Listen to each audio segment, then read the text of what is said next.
para contar um pouco de como Jesus me trouxe até aqui esta noite para estar ministrando a palavra.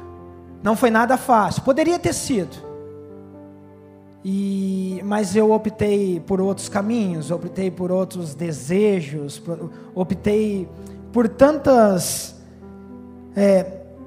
vontades minhas, que acabei me esquecendo do principal, que tem que ser a vontade de Deus. Por isso que muitas pessoas hoje em dia estão dando soco em pontas de faca. E não acho que eu estou aqui em cima hoje para ministrar uma palavra, para contar um pouco do meu testemunho. Não acho que você não se parece comigo. Você se parece comigo. Você tem, digamos, os mesmos objetivos do que eu. Pode até ter alguns diferentes, mas te garanto que a tua corrida, te garanto que a tua busca é muito parecida com a minha. Mas hoje Deus me colocou aqui essa noite para te mostrar o segredo da vitória. Todos nós sabemos que o segredo da vitória nós encontramos em Jesus. A questão é de que maneira nós corremos. Nós vamos correr como está no livro de 1 Coríntios, capítulo 9, versículo 24 e 25, onde ali nos diz que muitos corriam nos estádios, alguns por uma coroa corruptível, mas nós, servos de Deus, temos que correr pela coroa incorruptível. E essa coroa incorruptível, Jesus Cristo de Nazaré, nós vamos ainda mais nos aprofundar. E aí nós vamos ver o quanto nós nos parecemos e o quanto, se nós entregarmos verdadeiramente os nossos desejos, os nossos projetos a Ele e corrermos por essa coroa incorruptível, o quanto Ele irá realizar maravilhas em nossas vidas. Convido os irmãos para que abram suas Bíblias no livro de Salmos 128.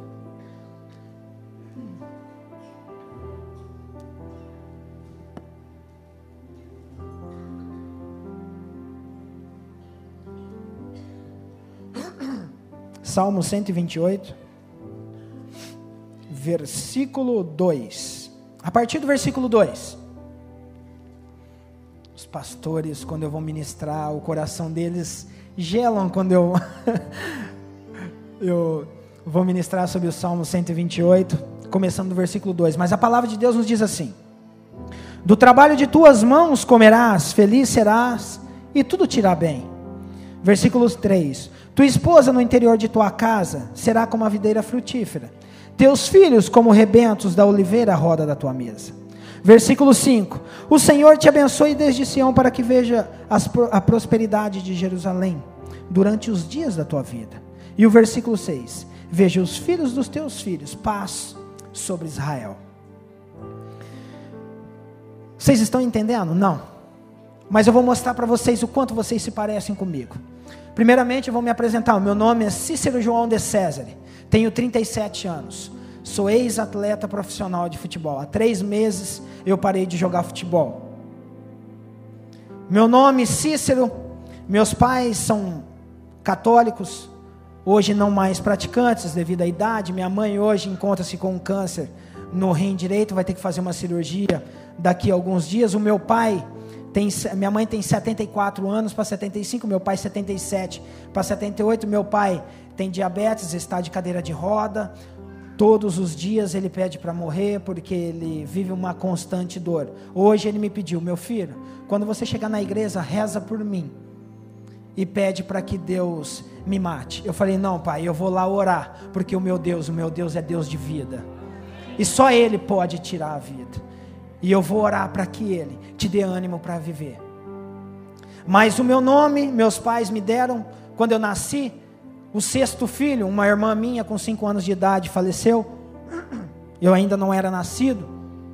E meu pai e minha mãe, por existir algumas complicações na gestação, por simplesmente anteriormente ter tido 5 partos normais, não poder correr um certo risco, por causa desse parto normal, e meu pai e minha mãe falaram: se meu filho nascer em perfeitas condições, eu vou dar um nome para ele. E aí eu nasci, meu pai me deu o nome de Cícero, consagrando ao padre Cícero. Como se não bastasse, como se o inimigo quisesse mudar o plano de Deus na minha vida, nasci no dia 24 de junho, permissão de Deus. Comemora-se uma festa pagã, dia de São João. Então meu nome é Cícero João. E o sobrenome de Césare, italiano. Aí não tem consagração, aí tem bênção. Mas o mais importante disso é que tudo isso foi feito no tempo de ignorância. Cicinho, vocês devem imaginar por quê? Por essa estatura, 1,92 m. Mas não, Cicinho é o diminutivo de Cícero. E é a maneira com que eu sou conhecido hoje. Até um certo tempo, eu não era conhecido como Cicinho. E calma que eu vou chegar até lá. E aí, para a honra e glória de Jesus Cristo, depois que eu aceitei Jesus Cristo como Senhor e Salvador da minha vida, todas essas alianças feitas por ignorâncias foram quebradas. E hoje eu sou Cícero João de Césare de Jesus, Cicinho de Jesus. Amém? E cresci numa cidade chamada Pradópolis, que está a mais ou menos 80 quilômetros daqui. Uma família extremamente pobre, humilde. E meus pais não tinham condições de ficar me bancando para ir treinar em Ribeirão Preto. E eu tive uma educação fantástica, da maneira dos meus pais. Não prego religião, mas eu vim de um berço católico. E meus pais me deram uma excelente educação. Enquanto eu estive debaixo da educação dos meus pais, eu tinha princípios. Obedecer pai e mãe, ir na missa de domingo, ter horário para comer, ter horário para levantar, para ir na escola, para tomar banho. Mas aos 13 anos e meio de idade, recebi um convite para jogar no Botafogo de Ribeirão Preto. E quando eu comecei a jogar no Botafogo de Ribeirão Preto, eu comecei a morar no alojamento. Aí eu já comecei a viver uma vida longe da presença do Pai. Se formos meditar na palavra de Deus, nós vamos poder ir na parábola do filho pródigo.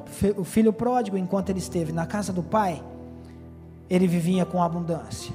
Mas bastou ele olhar lá para fora, desejar o que não tinha na presença do pai. Ele foi e desejou as iguarias dos porcos. Isso aconteceu comigo. Hoje quem está ministrando para vocês aqui é um ex-alcoólatra e um ex-fumante. Não se assustem, sabe por quê? Porque a minha imagem na televisão é para os São Paulinos de um jogador que fez história, para os corintianos, para os palmeirenses, santistas, enfim, é só uma brincadeirinha, tá? Mas a imagem que eu passava era de um cara muito bem sucedido, feliz da vida, de bem com a vida, ganhando muito dinheiro, tendo muita fama. Essa é a imagem que vocês têm, ou até tinham de mim, antes de ouvir meu testemunho. Mas aquela imagem ali não era o Cicinho. A televisão, vocês me conheciam como Cicinho. Mas as pessoas íntimas minhas, amigos, familiares, me conheciam como cachaceiro, como lixo, como pudim de pinga. Porque Deus me deu uma identidade. Mas a partir do momento que eu saí da casa do Pai e fui para uma cidade jogar futebol e escolhi viver da minha maneira, escolhi viver nos meus princípios, o inimigo começou a roubar a minha identidade. E é isso que o inimigo faz, como fez com o filho pródigo. Amados, não se afaste da presença do Pai. Obedeça pai, obedeça mãe. Nós temos pastores que oram por nós. Não saia, porque é dolorido. O inimigo, ele te arrebenta de todas as maneiras. Acaba com família, acaba com princípios, acaba com amizade, acaba até com ministério, acaba com casamento. É isso que o inimigo quer de cada um de nós. E aí eu volto aqui nesse texto que eu acabei de ler. Sabe por que nós somos parecidos? Porque aqui, na minha opinião, que é um dos capítulos mais completos da Bíblia, para nós seres humanos. Sabe por quê? Porque o maior projeto de Deus é a família, e todos nós corremos em busca disso. O versículo 12 me diz o quê? Do trabalho de tuas mãos comerás. Quem aqui não sonha em ser bem sucedido no trabalho? Todos nós sonhamos em ser bem sucedidos, e esse era meu sonho. Mas o meu sonho era ser bem sucedido para ser rico. Deus, Ele não nos oferece riqueza. Deus, Ele nos oferece prosperidade. É diferente da riqueza que o mundo nos proporciona. E aí eu comecei a correr em busca do trabalho. Porque é uma promessa de Deus. Do trabalho de tuas mãos comerás. Então eu preciso trabalhar para comer. Amém? Isso não é errado. Mas de que maneira nós corremos? De uma maneira que se corrompe? Ou de uma maneira incorruptível? A maneira incorruptível é correr de acordo com a vontade de Deus, não de acordo com a minha e com a sua vontade. Do trabalho de tuas mãos comerás. Tua esposa no interior de tua casa será como a videira frutífera. Aí nós já estamos começando a nos parecer ainda mais. Todo homem sonha em ter uma esposa abençoada. Toda mulher sonha em ter um esposo abençoado. Então trabalho, mulher ou marido, já estamos constituindo uma família. Quando eu comecei a ganhar dinheiro, eu queria ter mulher, queria ter mulheres. Por quê? Só uma não bastava. Então comecei a correr desesperadamente em busca o quê? De mais e mais de ser, porque o inimigo ele começa a te mostrar um certo poder que você não tem, que você não é nada, você é vazio. Por isso que você fica correndo, por isso que eu ficava correndo atrás de trabalho, de mulheres para enriquecer, para ser famoso. Já falei os dois, do trabalho e da esposa. Aí vem o terceiro. Teus filhos serão como rebentos da oliveira à roda da tua mesa. Toda pessoa sonha em trabalhar, ter um bom salário, para constituir uma família, para ter uma esposa ou um marido, e para ter filhos. E aí na desobediência, eu tenho um filho de 10 anos. Meus pais falando, meu filho, conquiste algo primeiro. Não se empolgue. Eu, não, pai. Eu sou jogador e já quero ter filho. Fiz filho antes de casar. Fiquei mais ou menos 1 ano e meio, 2 anos. Houve separação por quê? Não tinha entendimento do que era casamento. Hoje pessoas se envolvem rapidamente por empolgação. Não sabe o que significa casamento. Não sabe o que significa aliança. Que até que a morte os separe, independente da situação, independente dos problemas. E hoje infelizmente tem uma criança de 11 anos que eu tenho pouco contato, que paga pela desobediência de uma pessoa que quis andar pelos próprios princípios. E nós vamos finalizar o versículo 6, vendo os filhos dos filhos. Isso gera uma família. Homem, mulher, trabalho, homem, mulher, filhos e netos. Eu corri em busca de tudo isso, como muitos de nós corremos até hoje. Mas eu corri com o meu ego, com o meu eu. Eu posso todas as coisas porque eu me fortaleço. Eu jogo no São Paulo. Já tenho contrato com o Real Madrid. Estou jogando, vou jogar uma Copa do Mundo com a seleção brasileira. Para que eu preciso de Deus? Já tenho trabalho, já tenho mulher, já tenho filho. E aí começou a vir cada dia mais um ar de soberba. Já estou no Real Madrid, seleção brasileira, joguei Copa do Mundo, o que mais que eu preciso? Achei que eu tinha tudo, mas aí eu fui ver que eu não tinha nada, porque existe um versículo 1 que diz, bem-aventurado aquele que teme ao Senhor e anda nos seus caminhos. Essa é a maneira incorruptível de viver uma vida. Eu comecei minha vida de trás para frente. Eu comecei correndo atrás das coisas, ao invés de correr atrás de Jesus. Me apresentaram Jesus no início da minha carreira profissional, no ano de 2001, no Atlético Mineiro, Lúcio Flávio. Mas eu nunca quis uma aliança verdadeira com Deus. E aí os meus princípios foram destruídos. Me tornei alcoólatra, me tornei fumante, me tornei prostituto, me tornei um lixo, como os meus amigos me chamavam. É isso que o inimigo faz com quem não anda na presença de Deus, com quem não teme ao Senhor, porque feliz, bem-aventurado, a tradução dessa palavra é feliz, só é feliz quem está na presença do Senhor. Aí você deve estar olhando e falando: Cicinho, mas você conquistou tudo isso? Como que você não sabia que era Deus? Não foi Deus que me proporcionou tudo aquilo que eu vivi. Calma que eu vou entrar na palavra, sabe por quê? Eu tenho respaldo bíblico. Eu achei que tudo aquilo que eu vivia era Deus que tinha abençoado, sabe por quê? Eu dava esmola no trânsito, eu dava cesta básica, às vezes eu ia na igreja e dava dinheiro. Só que eu tenho uma coisa para falar para vocês essa noite: Deus, ele não se compra. Deus, ele não precisa do meu e do seu dinheiro. Porque muitos de nós, eu quando me converti, a primeira coisa que eu fazia em Roma era sair do último banco da igreja e vir trazer meu dízimo, minha oferta. A igreja que eu congregava em Roma, o ministério que eu fui discipulado, é o ministério da restauração. Eu creio que a maioria, ou se não todos, conhece, que é da Visão Celular, modelo dos 12.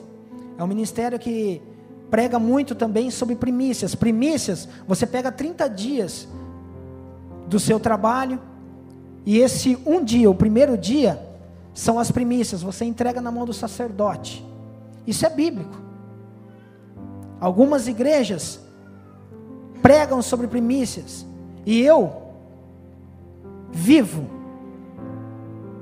com primícias. Eu dou primícias para o meu pastor, ele ora por mim, ele paga o preço por mim. Dízimo também. E isso foi no começo da minha conversão, no início. Porque para a honra e glória de Jesus, a primeira coisa que eu me converti foi no bolso. Eu não tive problema com dízimo, com oferta, com primícia. Mas só que acontece, no começo eu trazia minha oferta, minha primícia, meu dízimo, para todas as pessoas olharem. Por quê? Roma é igual o São Paulo, não vou falar igual o Corinthians não. É igual... Vamos falar, vai, é o time que tem, infelizmente, que tem mais torcida, mas ninguém é perfeito. E para que todos ficassem olhando. Até que um dia, na metade do caminho, Deus falou ao meu ouvido: ei! E eu olhei, ninguém, porque estava todo mundo de olho fechado, na hora da oração, do louvor, alguns levando seus dízimos, suas ofertas, e eu continuei caminhando: ei! E eu olhei. Aí eu parei, eu não preciso do seu dinheiro. E aí eu fui, depositei o meu dízimo e voltei, a soberba acabou. A soberba acabou. E voltei, sentei no meu banco e ouvi, e Deus ministrou meu coração. Disse: Senhor, eu quero escrever uma nova história em sua vida. Mas para escrever uma nova história eu não preciso do seu dinheiro. Eu não preciso da sua oferta, não preciso do seu dízimo. Porque eu posso fazer um empresário parar na porta da igreja que você congrega, ele mesmo sem ser crente, e suprir aquilo que a igreja está precisando no momento. Eu só quero o seu coração. Deus, ele só precisa do nosso coração para trabalhar. E aí quando eu entendi, Deus começou a trabalhar na minha vida. Deus começou a mudar a minha maneira de pensar, a minha vã maneira de pensar. E eu falei: a partir de hoje, como que eu faço? Eu sou jogador profissional de futebol. Como que eu não vou correr atrás disso, Senhor? Eu amo que as pessoas gritem meu nome. Eu amo estar dentro de um campo. Ele falou: meu filho, eu não estou pedindo para você não amar isso. Eu simplesmente estou pedindo para você me amar acima disso. Porque me amando acima de todas as coisas, eu te colocarei aonde eu quiser, e não aonde você quer. Não no lugar que você quer. E aí eu deixei o Espírito Santo de Deus trabalhar em minha vida. E continuei jogando futebol. Acabou meu contrato com a Roma. Vim jogar no Brasil, no Sport Recife. Cheguei no Sport Recife ganhando 10% do que eu ganhava na Roma. E aí eu não entendia.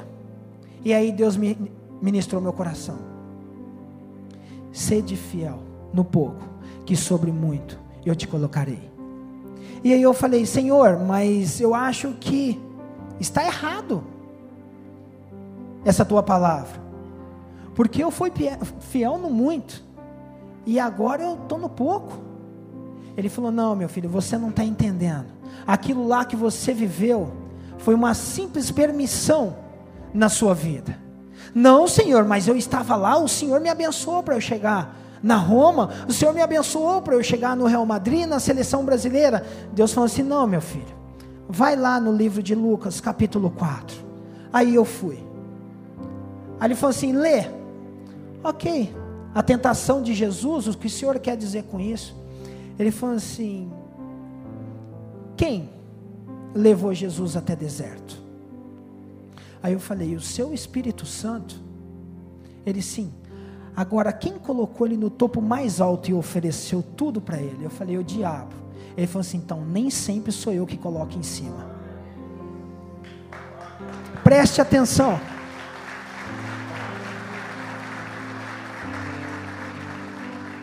E eu falei, sim, Senhor, mas o que o Senhor quer dizer com isso? No final, quando você começou a ser fiel, enquanto você tinha aliança com o diabo, ele pintou e bordou com os seus 90%. Mas os 10% que você depositava na minha casa, quando você começou a depositar de todo o coração, eu vou te proporcionar ele para você recomeçar a sua história no futebol.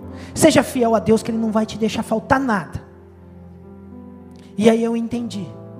E aí eu comecei a servir a Deus mais fervorosamente, com os meus defeitos, com meus egos.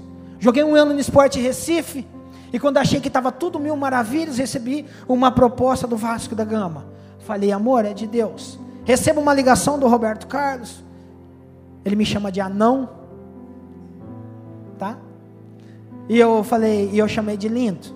Lindo, ele, anão, preciso de você aqui na Turquia. Eu falei, hã? Preciso de você aqui na Turquia. Crente, país muçulmano, não é de Deus. Ele falou, eu preciso de você aqui na Turquia. Eu liguei para o meu pastor, aquele que eu deposito primícias, para que ele me cubra em oração.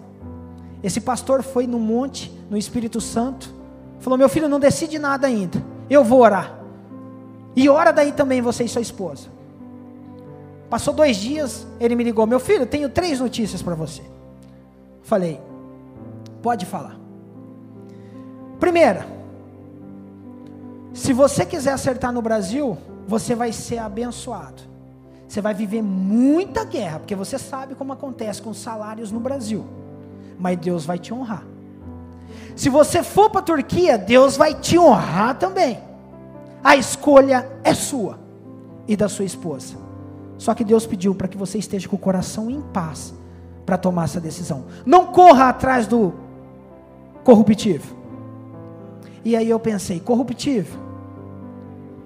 Todo mundo no futebol brasileiro me batendo palma, porque eu queria mostrar para todos que eu estava dando a volta por cima. Sim, através de Jesus, sim, mas lá atrás era o quê? Era o meu ego, porque eu queria mostrar que eu ainda poderia jogar futebol na primeira divisão do Campeonato Brasileiro. E aí Deus ministrou meu coração, falando, não, vamos para a Turquia.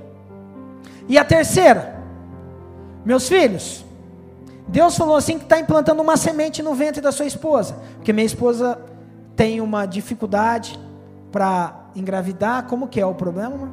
Tinha, para a honra e glória de Jesus, porque já temos 2, e ela está orando por gêmeos. Qual que é o problema, amor? Problema de ovulação. Ela é, não sei, uma bomba relógio, ninguém sabe quando está fértil. Então nós teríamos que fazer um tratamento. Mas esse filho vai vir somente no momento, essa sementinha só vai germinar somente no momento que vocês estiverem preparados. Aceitei o desafio de ir para a Turquia. Minha esposa ficou no Brasil, correu no médico, fez alguns exames. Eu lá na Turquia fazia quantos dias? 20 dias. Ela me liga, amor, saiu o resultado dos exames. Eu, tá bom, e aí? Ela, eu tô grávida. Eu, o quê? Tô grávida. Deus nos sentiu preparados. E a promessa dele começou a se cumprir aí. Vivemos 3 anos num país muçulmano, sem nenhum tipo de perseguição. Eu não sei falar turco. Teşekkürler, rica ederim. Teşekkürler é obrigado, rica ederim é por favor, lütfen, de nada, qual que é o outro? Amin é amém, então é fácil. Já deu para perceber que é quase impossível falar turco. Eu falei, Senhor, de que maneira que eu vou evangelizar nesse país? Igreja lá não tem. Se tem, estão muito escondidos, porque em alguns lugares existe perseguição, mas nós procuramos e não encontramos. As nossas ministrações era por Skype, via Skype, praticamente todos os dias, o nosso apóstolo nos ministrando. E aí eu falei, Senhor, o Senhor tem que dar alguma estratégia. O Senhor me mandou até aqui, eu não posso ficar parado. E aí eu comecei a ver os muçulmanos batendo suas testas no chão. Eu falei, eu não posso fazer essa maluquice. Enquanto eles batiam a testa no chão, eu me ajoelhava e erguia a mão para o céu e falava Isa. Isso significa Jesus Cristo em turco. Foi uma maneira de evangelizar. Nunca fui perseguido, a tal ponto do presidente do Civas falar, Cicinho, eu vou abrir uma igreja para você aqui no centro de treinamento. Nunca abriu, mas sempre me respeitaram. Deus, ele transforma o cachaceiro. Deus, ele transforma o dependente químico. Alguns de vocês provavelmente devem estar curiosos. Quer me fazer a pergunta? Cicinho, você já mexeu com droga? Não. Nunca consumi nenhum tipo de droga. Mas eu estou aqui esta noite para falar, com toda a autoridade que Deus me deu, que não existe droga pior do que álcool. Porque 99% das pessoas que consomem qualquer tipo, êxtase, cocaína, maconha, crack, antes de consumir ele passou pelo álcool, para criar coragem.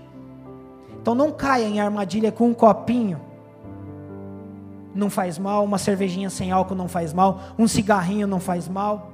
A Bíblia fala para não embriagar. Ei, eu sou ex-alcoólatra e comecei com um gole. E no final, quando eu estava no fundo do poço, eram 90, 100 caixas de cerveja dentro da minha casa. 2, 3 maços de cigarro por dia. Noites e noites sem dormir. É isso que o inimigo faz com quem se afasta da presença do Pai. Ele rouba a sua identidade. Ele rouba a aliança que nós temos com Deus. E vocês acham que parou por aí? Não parou por aí. Tenho mais alguns minutos. Eu tenho 33 tatuagens no meu corpo. O inimigo pintando e bordando. E por que eu falo isso? Porque hoje eu ainda vejo muitos crentes fazendo tatuagem. E eu também vou falar isso essa noite, com respaldo bíblico. Levítico 19, 28. Pelos mortos não ferireis vosso corpo, nem fazei marca nenhuma sobre vós. Eu sou o Senhor. Se sim, você está falando de Antigo Testamento, sim. Só que o Salmo 23 é do Antigo Testamento e todo mundo toma posse. Amados, quem tem a presença do Espírito Santo de Deus não tem tempo para fazer tatuagem. Quer mais? Cada tatuagem exige um derramamento de sangue. E vocês querem saber como chegou essa revelação até a minha vida? Me converti em Roma da Itália. Eu e minha esposa, nós tivemos o privilégio de ir com o nosso apóstolo até Jerusalém. Fomos nos batizar no Rio Jordão, descer as águas. Quando chegou lá, o Mar Morto, todos nós sabemos, tem 33%. Os mais estudiosos que me corrijam se eu estiver errado, de sal. Quando você entra no Mar Morto, você não afunda, você flutua. Você pode ir até o meio dele que você vai flutuando, só que por tanto sal que tem, arde o seu corpo queima. Então muitas pessoas quando vai lá, fazem atos proféticos também. E eu resolvi fazer um ato profético. Catei o barro do Mar Morto, passei em todo o meu corpo, até aqui. Fiquei tudo cheio de barro, fiquei somente de short, tirei até a camisa. Porque eu tenho tatuagem nas costas, no peito, na cintura, nos pés, na coxa, enfim, papagaio, pirata, tudo. periquito, tudo desenhado no corpo. E aí eu falei, Senhor, eu estou debaixo dos céus, mais baixo que existe. Jerusalém é fantástico. E o Senhor vai fazer um milagre aqui. A hora que eu entrar nesse mar morto e me lavar nessa água salgada, eu não vou ter mais nenhuma tatuagem no meu corpo. Calma, que você não vai dar glória a Deus. Brincadeira. Me lavei no mar morto. Lógico que eu comecei pelas costas, jogando água. Não vejo. Quando acabei de me limpar, as 33 tatuagens estavam no meu corpo. E aí eu, Senhor, eu criei tanto no milagre, eu queria que o Senhor me limpasse por inteiro, porque isso me incomoda. Eu fiz no tempo de ignorância.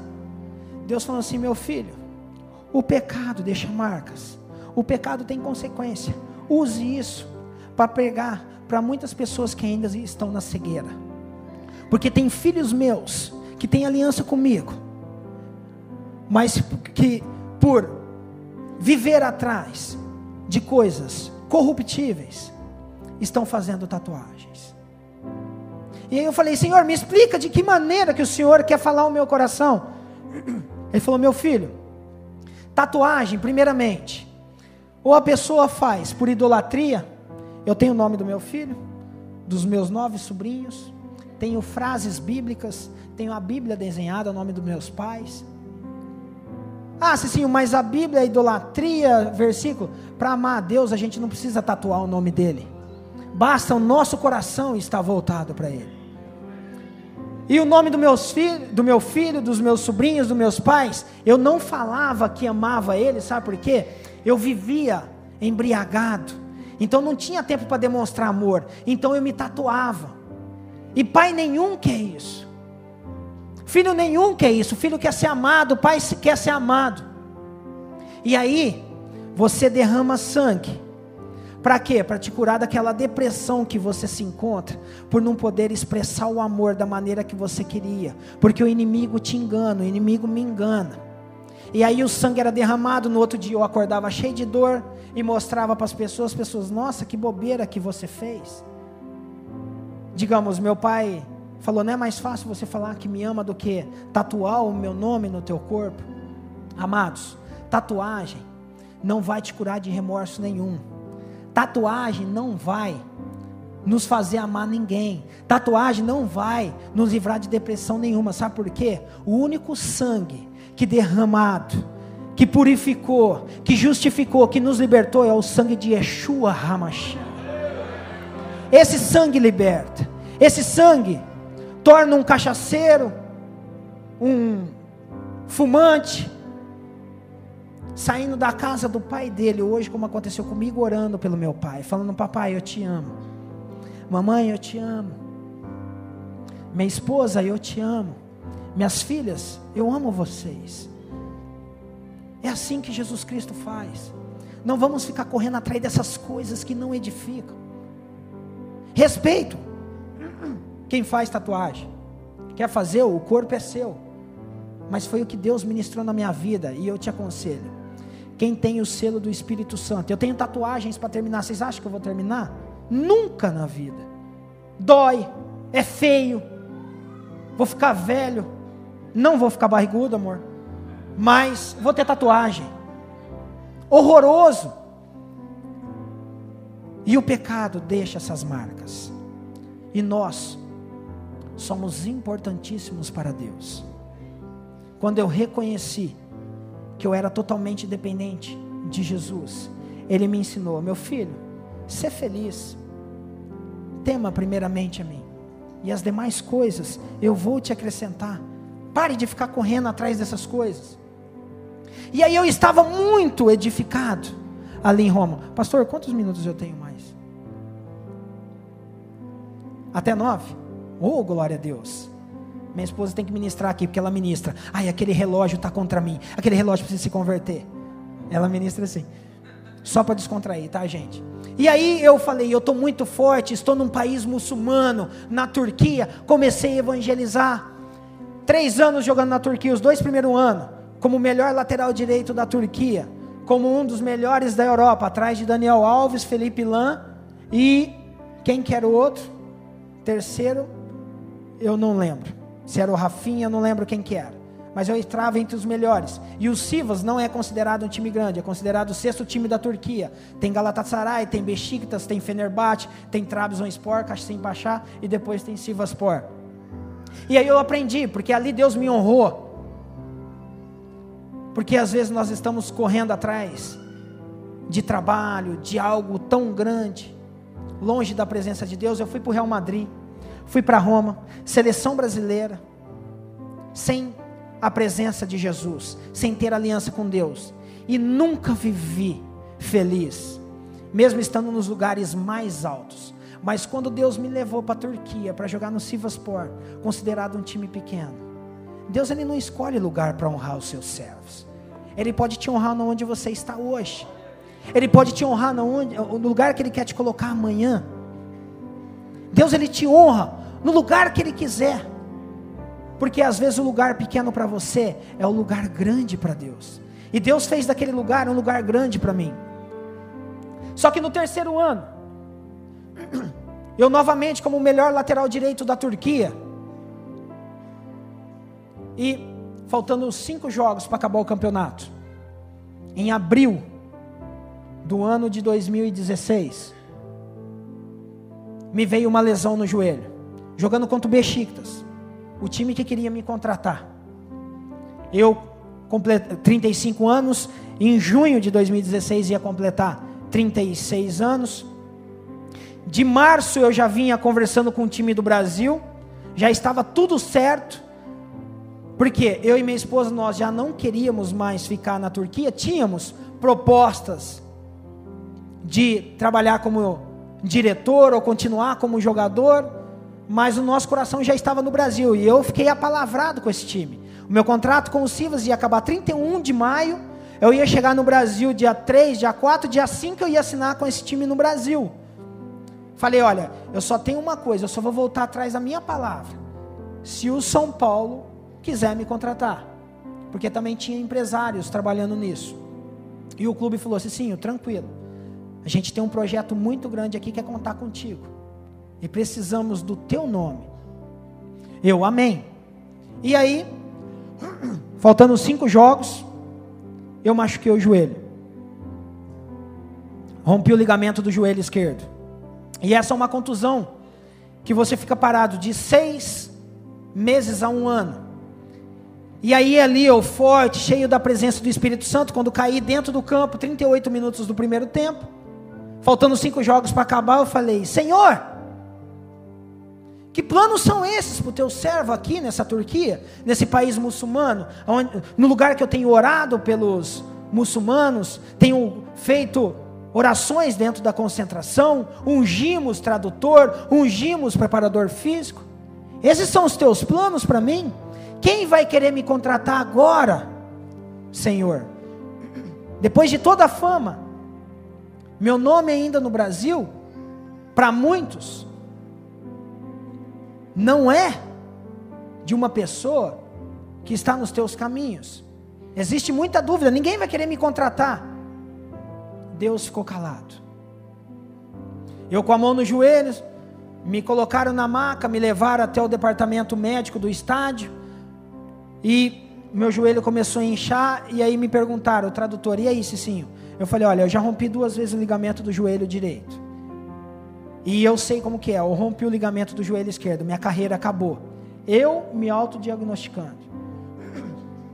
E aí, fizeram o exame lá de gaveta, não deu, por questão que o joelho estava inchado, marcaram o exame para 2 dias depois. Dia 21 de abril, eu peguei e operei do ligamento do joelho. Pedi para os diretores me liberarem para vir tratar no Brasil. 10 dias depois, cheguei no Brasil, comecei meu tratamento, coração totalmente crente. Senhor, é tua vontade, tá? A honra e a glória é sua. Vocês estão percebendo um ar de ironia, né? Era dessa maneira que eu estava lidando com o Pai, porque eu estava magoado, Porque eu achei que eu estava correndo atrás de uma coroa incorruptível, mas não, eu estava correndo atrás da coroa corruptível, porque eu queria me mostrar para as pessoas ainda. Eu não estava totalmente curado. E Deus calado. Fiz o tratamento. Dia 5 de junho, eu tive mais uma das minhas conversas com o papai. Senhor, hoje era para eu estar assinando um contrato com esse time aqui no Brasil. Era para eu estar me apresentando. Mas amém, sou teu servo, confio no Senhor. A vontade é do Senhor, porque eu te amo. Deus, como pai, ficou calado. Passaram-se alguns meses. Novembro, final de novembro. Às 6 horas da manhã, minha esposa me acorda. Amor, a Eloá e a Esther estão acordadas. Por favor, eu estou exausta. Para bom entendedor, meia palavra basta. Pega as meninas, vai para a sala, esparramos os brinquedos e deixa elas brincando e deixa eu dormir em nome de Jesus, e trancou a porta. Entendeu? Com muito carinho. E aí eu fui para a sala, coloquei minhas filhas brincando no tapete, liguei a televisão, vim. Quando eu sentei no sofá, eu caí de joelhos e comecei a chorar. Minhas filhas não entendiam nada. E aí passou um tempo, minha esposa veio. Falou, amor, o que foi? Eu falei, olha ali. Ela, eu não estou entendendo nada. Nossa, o que é isso?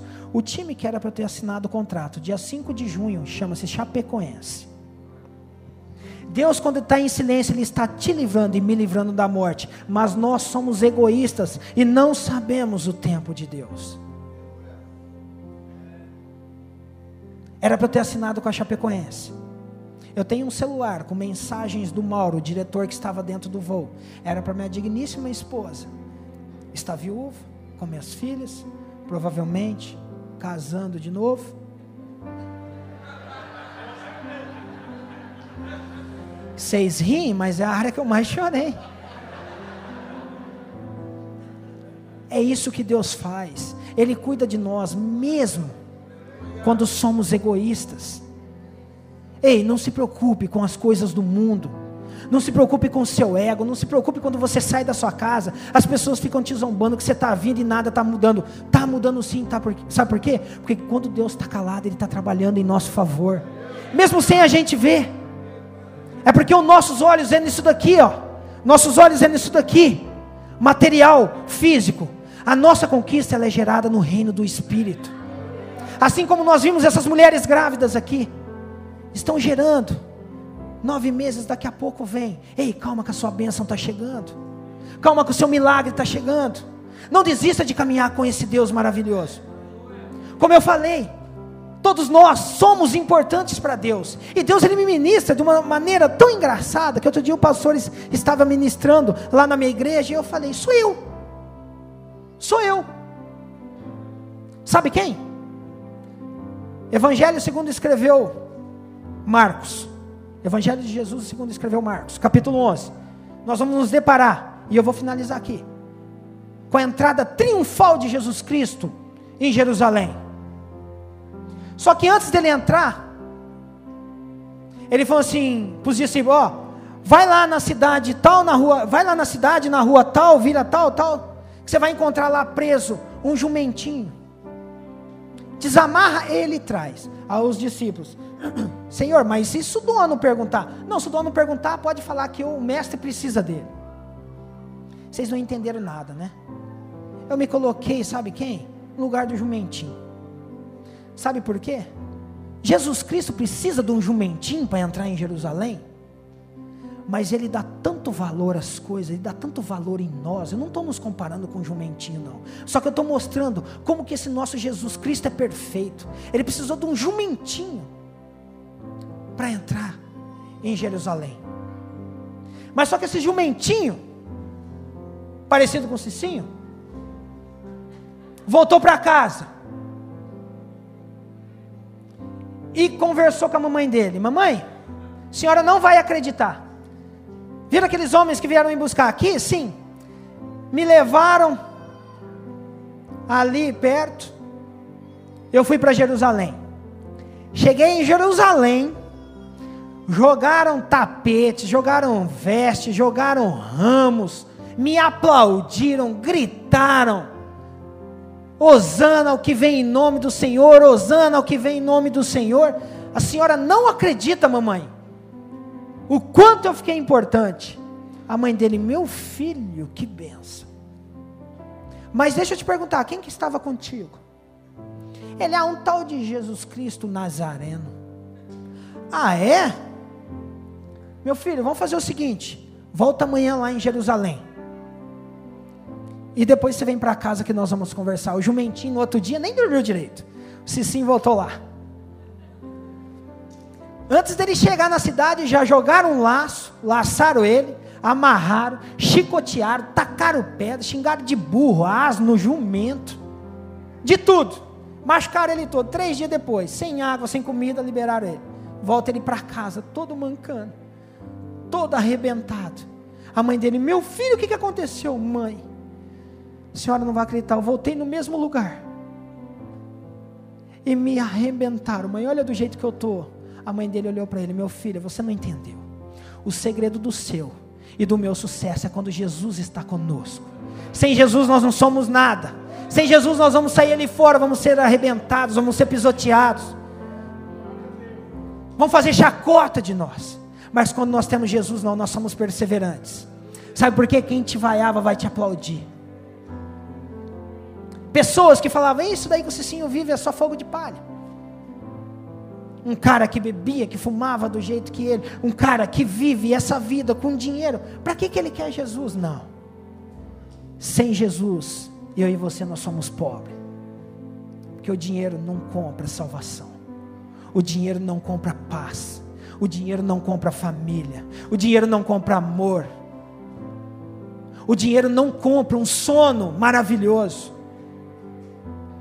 Pessoas aí fora, e quando sairmos daqui, o diabo vai fazer isso com muitos de nós, mostrar pessoas sentadas em bares, com suas cervejas na mão, com seus cigarros na mão, rindo um para o outro, e nós crentes, passando assim por eles, ó.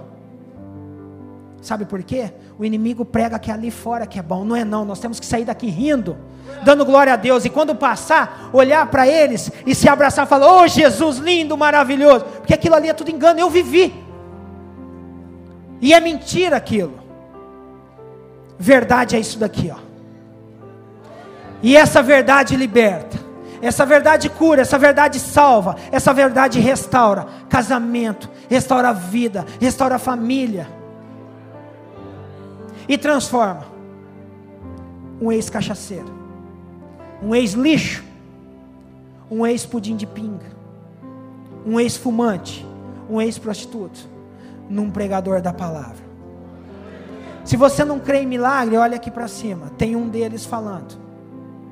Aí se você não crê ainda, faz assim: Deus te deu o sopro da vida. A partir do momento que você fez isso pela manhã, Deus mostrou que você e eu, nós somos o milagre vivo de Deus, que tem que pregar esse evangelho por onde passarmos.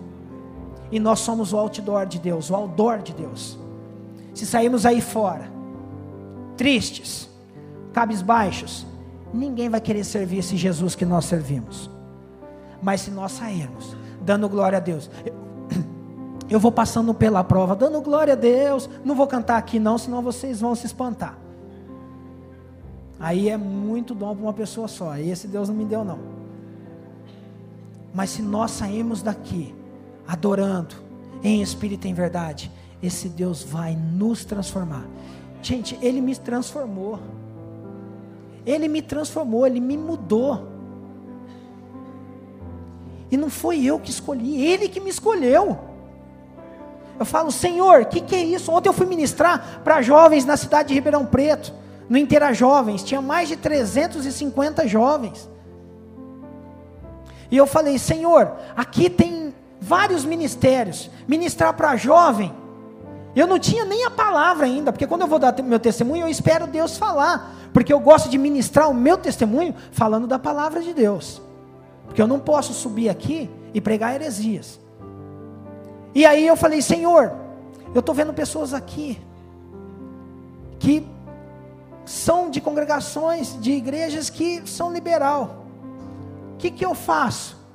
Aí de repente entra um pastor amigo meu com a esposa, que eu não sabia que ele ia, porque eu não tinha respondido o celular o dia inteiro. Aí começou o louvor, ele deu 3 pulinhos e veio e falou: Vaso, Deus falou para você não ser covarde e pregar a palavra dele. Eu falei: gente, tatuagem é pecado. Está na palavra de Deus. E comecei a ministrar. Eu não queria, mas é o Espírito Santo de Deus. E o Espírito Santo de Deus me trouxe aqui essa noite para falar. Eu e você, nós somos importantes para Deus. Deus usou um jumentinho para dar continuidade no ministério dele. E pode ter sido desse jumentinho um dos ministérios mais curtos da Bíblia. Existem várias pessoas aqui que poderíamos nomear, como Matias, o 12º apóstolo, que passa desapercebido na Bíblia. E quando você estiver na sua casa, leia Atos, capítulo 1, a partir do versículo 15, que vocês vão conhecer Matias. E a confirmação das bênçãos na vida de Matias vem no livro de Apocalipse, capítulo 21, se eu não me engano,